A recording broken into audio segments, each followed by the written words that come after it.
I'm Beth, this is Remark, and I just finished reading Not a Happy Family by Shari Lapena, so let's talk about it. Not a Happy Family is the latest thriller from author Shari Lapena. I've reviewed several of her books before. Some I liked quite well, some not so much. This one is kind of a hybrid of the two. I liked it really well up until the end when it went pew. Let me give you a quick rundown of the plot. It follows Fred and Sheila Merton, the matriarch and patriarch of the family. They're getting on in their years, but they are fabulously rich.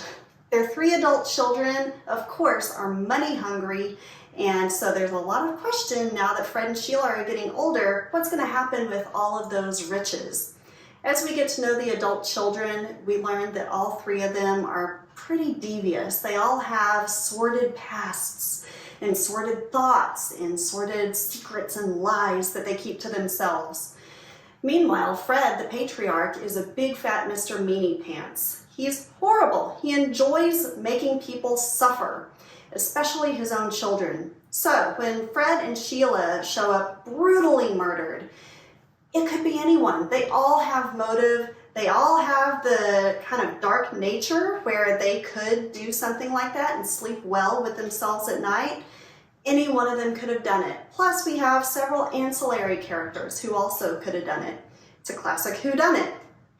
Now, when I think about the Shari Lapena books and the whodunits, I kind of compare it in my mind to a dinner theater. You know, the kind where you can go with your honey and eat a warmed up piece of frozen steak that's not that good, but still feel like you had a fancy evening out, while all the characters on stage over-emote and there's all sorts of kind of fake suspense thrown in.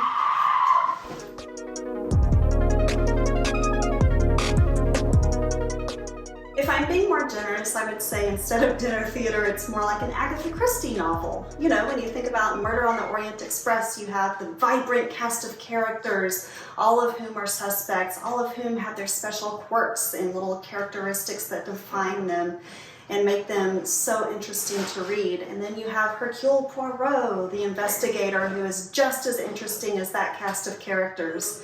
And you really want to follow him throughout the book. I think that would probably be maybe a little too generous to describe this book. These characters are not that dynamic. They're more just devious.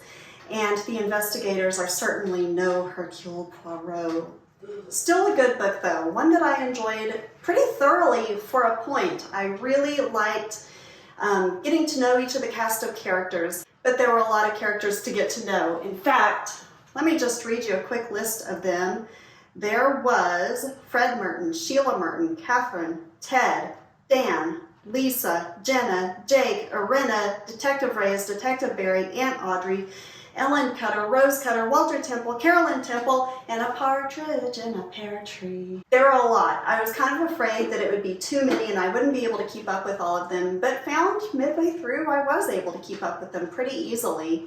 They all had pretty strong characteristics that kind of defined them, kind of made them a little bit one-dimensional, but at least I was able to tell who was who.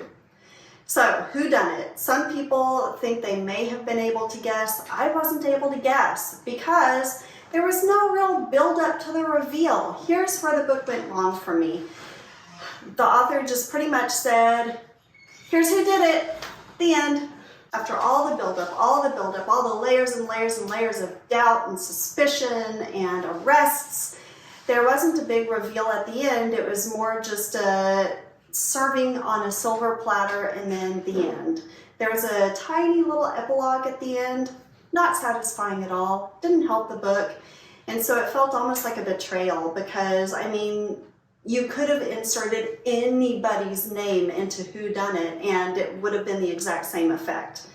So it was kind of like, well, it was done. Let's see, who did it? Let's roll the dice and X. X did it. Of course I'm saying X because I don't want to spoil it. But it feels like the book was kind of spoiled when that happened for me.